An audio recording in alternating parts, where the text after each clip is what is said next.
سلام، من آرش هستم و اینجا ریویو مود.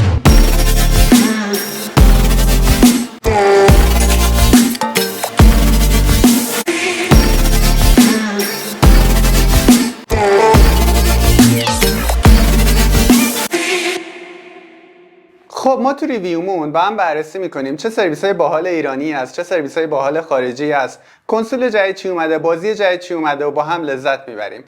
بریم سراغ قسمت سوم.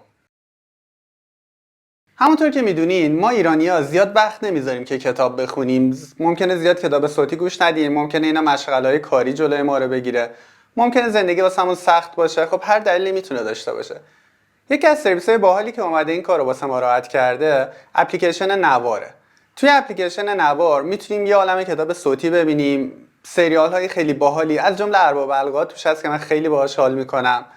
یه سری کتاب‌های کوتاه صوتی هست به اسم کپسول که یک کتاب یا یک کانسپت باحال رو توی کسری از زمان بهمون یاد میده و میتونیم توی مترو گوش بدیم، میتونیم توی اتوبوس گوش بدیم، توی تاکسی گوش بدیم، تو اسنپ گوش بدیم، جایی که یه ذره سرمون خلوت‌تره گوش بدیم و چیزای جدید یاد بگیریم. بریم یه سری به سایتشون بزنیم. خب من وارد سایت نوار شدم با آدرس nawar.ir که اینجا 2 تا A داره. خب میبینیم که سایتشون قسمت‌های مختلفی داره، مثلا پرفروش‌ترین کتاب‌های صوتی رو اینجا میبینیم. خب لیست تازه‌ترین مثل بقیه سایت‌ها قسمت‌های مختلفی داره که میتونیم کتاب صوتی‌های مختلف رو ببینیم. بالا قسمت محصولات رو اگه ببینیم تو منو، پادکست ها دسته‌بندی شدن به قسمت‌های مختلف. سریال‌های صوتی که یکی از سریال‌های محبوب من که گوش میدم تو نوار ارباب الغاست، ولی خب اگه به سریال‌های دیگه هم علاقه دارین اینجا با کیفیت خیلی خوبی، حداقل ارباب الغا خیلی کیفیت خوبی داشت. یه سری کپسول داره که کتابای کوچیکه یا یه کتاب صوتیای کوچیک، یه داستانای خیلی کوچیکه که خیلی هم تر و تمیز دسته‌بندی شدن. و کتابای صوتی که دسته‌بندی‌های مختلف دارن، مثلا میتونیم بریم رو برندگان نوبل و خب مثلا کوری رو میبینیم، عقاید یک دلقک و قیمت کتابا هم هر مثلا من الان وارد کتاب کوری بشم قیمتش 34 تومنه که به نظرم خیلی قیمت خوبیه واسه اون زحمتی که کشیده شده تا این کتاب تبدیل به کتاب صوتی شه. و میبینیم که خب ریتینگ خوبی هم داره. میایم پایین‌تر اطلاعات بیشتری میتونیم بهش از کتاب ببینیم، مترجمش کیه، گوینده کیه و اطلاعات بیشتری که اینجا هست. تمام این اطلاعات روی اپلیکیشن نوار هم هستن. بریم با هم رو اپلیکیشنش لاگین کنیم. خب میبینین روی دکمه ورود کلیک میکنیم، روی دکمه ورود با گوگل. بعد یکی از ایمیلامون رو که میخوایم باش وارد شیم رو انتخاب میکنیم و همین اپلیکیشن نوار وارد میشه. به همین راحتی. خب همونجور که دیدین تو اپ تونستیم به راحتی لاگین بشیم. بریم توی وبسایتشون هم ببینیم میتونیم لاگین بشیم. وارد قسمت ورود ثبت نام میشیم. همون کاری که اونجا کردیم روی اپلیکیشن رو اینجا میتونیم انجام بدیم، یعنی با حساب گوگلمون وارد بشیم. کافیه روی این علامت کلیک کنیم و حساب جیمیلمون رو انتخاب کنیم. با انتخاب کردنش برمیگردیم به سایت نوار و توی این سایت لاگین میشیم. همونطور که میبینیم من الان لاگین شدم. دیدین که تونستیم تو اپلیکیشن و وبسایت نوار به راحتی لاگین کنیم و خب بتونیم دیتایی که توی اپ داریم رو توی وبسایت هم داشته باشیم. البته دقت کنیم بعضی از کتاب‌هایی که توی سایت می‌خرین امکان گوش دادنش فقط تو اپلیکیشن است. ولی چجوری میشه کتاب جدید خرید؟ بریم با هم دیگه کتاب بخریم. برای اینکه بتونم کتاب توی نوار خرید کنم کافیه اون کتاب رو پیدا کنم. مثلا میام محصولات، برندگان نوبل، کتاب کوری رو انتخاب میکنم.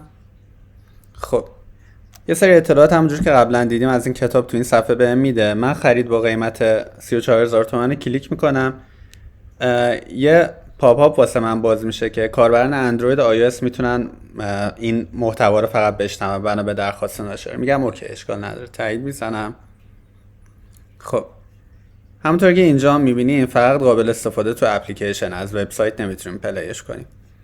میگم اوکی، میگم نوع پرداخت خودتون رو انتخاب کنین، ارزی میخواین پرداخت کنین یا ریالی. من میگم ریالی. اگه کد تخفیفی دارین من پیشنهاد میکنم اپلیکیشن اسنپ، فکر میکنم و تپسی هم شاید داشته باشه. کد تخفیف نوار ازش میتونیم بگیریم با اون امتیاز اسنپی که دارین. اون کد بعدا میتونین اینجا وارد کنین. بعد میگه آیا میخوای از اعتبارت استفاده کنی؟ خب میگم من انا اعتباری قبلا شارژ نکردم، روی تایید میزنم و این میره سمت درگاه واسه پرداخت. همونطور که دیدیم به راحتی تونستیم یه کتاب بخریم و خب به کتابخونه‌مون توی گوشی و دسکتاپمون اضافه شد. قبلا نوار یه سرویس اشتراک داشت که میتونستیم کتابا رو با تخفیف بگیریم، یه کپسول رایگان بهمون میداد، کلا سریال ها که توی وبسایت و اپلیکیشن هست رایگان میشد. ولی من تست کردم مثل اینکه فعلا نمیشه اشتراک جدید خرید، تا شاید حالا شما که بعدا این ویدیو رو دیدین امکان فعال بشه، ولی خیلی امکان باحالی بود. خب من گوشیمم آوردم که اپلیکیشن نوار رو بررسی کنیم ببینیم چه قابلیتایی داره. من وارد اپلیکیشن میشم. خب همونطور که میبینین یه کتابخونه داره از چیزایی که من قبلا خرید کردم. من اسکرول میکنم، مثلا روی یکی از چیزا پلی میکنم. قبل اینکه کتابا رو پلی کنه دانلودشون میکنه که مشکلی نداشته باشه، واسه این با همون لحظه که میزنین روش پلی میشه. همونطور که میبینین اگه اسکرول کنین سمت راست فصل‌های مختلف کتاب رو نشون میده و اسکرول کنین سمت چپ یه سری اطلاعات از همون کتاب، کپسول یا سریالی که گوش میدین. یه امکان جالبی که اپلیکیشن نوار داره این قسمته. وقتی روی این علامت زد کلیک کنین یه تنظیم ساعت خاموشی داره. مثلا وقتی دارین میخوابین میتونین مثلا 15 دقیقه 30 دقیقه یا تا انتهای فصل بذارین این کتاب پلی شه و بعد اتوماتیک پاز میشه تا بعدا ادامهش رو گوش بدین. همچنین میتونین صدا رو زیاد کنین، سرعت پخش صدا رو اگه راحت ترین که با سرعت زیادتر پخش شه. میتونین عقب جلو بزنین و کاری که پلیر عادی میکنه. از اپلیکیشن هم در بیاین کتاب ادامه پیدا میکنه به پخش شدن و متوقف نمیشه. توی قسمت دسته‌بندی ها 4 تا دسته‌بندی اصلیشو داره. مثلا من وارد سریال صوتی میشم، میگم ارباب حلقه ها و خب قسمت های مختلف سریال میاد. همچنین میتونم برم از میان مردگان و قسمت های مختلف سریال رو ببینم که خب فعلا قسمتی نداره انگار. یه مشکلی که من توی اپلیکیشن بهش خوردم، وقتی وارد کتابخونه میشم من به صورت دسته‌بندی شده اینا رو ندارم. مثلا سریال ارباب حلقه ها قاطی شده با بقیه چیزها که امیدوارم این مشکل رو به زودی رفع کنن. و اینکه ریورس هست، مثلا من باید بیام به انتهای لیست قسمت 1 رو بذارم، بعد قسمت 2، بعد قسمت 3. شاید من اینجوری چون خرید کرده باشم این شکلی باشه، نمیدونم.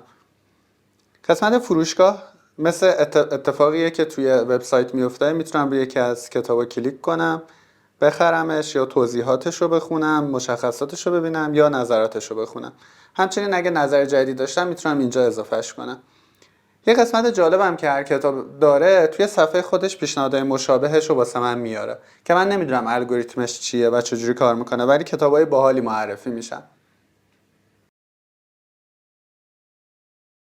اپلیکیشن نوار بهمون اجازه میده کتاب‌های باحال بخونیم، سریال خیلی باحال گوش کنیم، کپسول‌های خیلی ریزی رو گوش کنیم که دانشمون رو بالاتر میبره و با این دنیای خیلی باحال کتاب خوندن دوباره آشتیمون بده. ممنون که این قسمت از ریویومون رو نگاه کردین. حتما کانالمو سابسکرایب کنین، تیک نوتیفیکیشن رو بزنین که قسمت‌های جدیدم واسهتون بیاد.